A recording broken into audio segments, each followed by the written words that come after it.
ಇದೆ. ಆ ಸಂಚನ್ನು ಅರ್ಥ ಮಾಡ್ಕೊಳ್ಳಿ. ಆ ಸಂಚನ್ನು ಅರ್ಥ ಮಾಡ್ಕೊಳ್ಳಿ. ಇವ್ರಿಗೆ ಪ್ರಾಮಾಣಿಕ ಕಳಕಳಿ ಇಲ್ಲ. ಪ್ರಾಮಾಣಿಕ ಕಳಕಳಿ ಇದ್ದರೆ ಕಾಂತರಾಜು ವರದಿ ಕೊಟ್ಟಿದ್ದೇ 2017ರಲ್ಲೇ ರೆಡಿಯಾಗಿತ್ತು. 19ರವರೆಗೂ ಕಾಂಗ್ರೆಸ್ ಅಧಿಕಾರದ ಪಾಲ್ದಾರ ಆಗಿತ್ತು. ಈಗ ಲೋಕಸಭೆ ಚುನಾವಣೆ ಈಗಲೇ ಯಾಕೆ ಎತ್ತಿದ್ರು ಅಂತಂದರೆ ಇದೆಲ್ಲವೂ ಕೂಡ ಸಂಶಯಾಸ್ಪದ. ಮತ್ತು ಜಯಪ್ರಕಾಶ್ ಹೆಗಡೆ ಅವರು ನನ್ನ ವರದಿ ಅಂತ ಹೇಳಿದ್ದಾರೆ. ಜಯಪ್ರಕಾಶ್ ಹೆಗಡೆಯವರ ನೇತೃತ್ವದ ಆಯೋಗ ಯಾವ ಮನೆಯೂ ಸಮೀಕ್ಷೆ ಮಾಡಿಲ್ಲ. ಹಿಂದೆ ಕಾಂತರಾಜು ವರದಿಗೆ ಅವರ ಮೆಂಬರ್ ಸೆಕ್ರೆಟರಿನೇ ಸೈನ್ ಹಾಕಿರಲಿಲ್ಲ.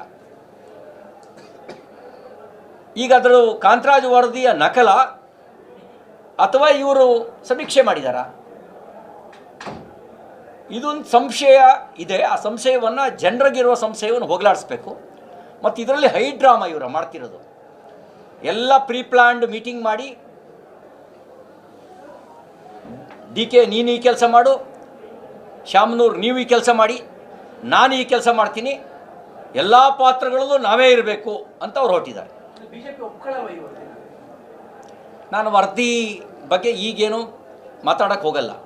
ಆದರೆ ಕಾಂಗ್ರೆಸ್ಸು ಒಂದು ಪಕ್ಷವಾಗಿ, ಒಂದು ಸರ್ಕಾರವಾಗಿ ವರದಿ ಬಗ್ಗೆ ಸ್ಪಷ್ಟ ನಿಲುವನ್ನು ಹೇಳೋದ್ರ ಬದಲಿಗೆ ಒಬ್ಬೊಬ್ಬರು ಒಂದೊಂದು ನಿಲುವನ್ನು ಪ್ರಕಟ ಮಾಡ್ತಿದ್ದಾರೆ. KPCC ಅಧ್ಯಕ್ಷರು, ಉಪಮುಖ್ಯಮಂತ್ರಿಗಳು ಒಂದು ನಿಲುವು ಪ್ರಕಟಿಸ್ತಾರೆ, ಮುಖ್ಯಮಂತ್ರಿಗಳು ಇನ್ನೊಂದು ನಿಲುವು ಪ್ರಕಟಿಸ್ತಾರೆ, ಸಂಪುಟದ ಒಬ್ಬೊಬ್ಬರು ಸಚಿವರು ಒಂದೊಂದು ಮಾತಾಡ್ತಾರೆ. ಯಾರಿಗೆ ಮಾನ್ಯ ಮುಖ್ಯಮಂತ್ರಿ ಸಿದ್ದರಾಮಯ್ಯನವರ ನಾಯಕತ್ವದ ಮೇಲೆ, ಅವರ ನಿಲುವಿನ ಮೇಲೆ ವಿಶ್ವಾಸ ಇಲ್ಲ, ಅವರು ಈಗ ಈ ವರದಿಗೆ ಸಂಬಂಧಪಟ್ಟಂತೆ ರಾಜೀನಾಮೆ ಕೊಟ್ಟು ಹೊರಗಡೆ ಬರ್ತಾರಾ?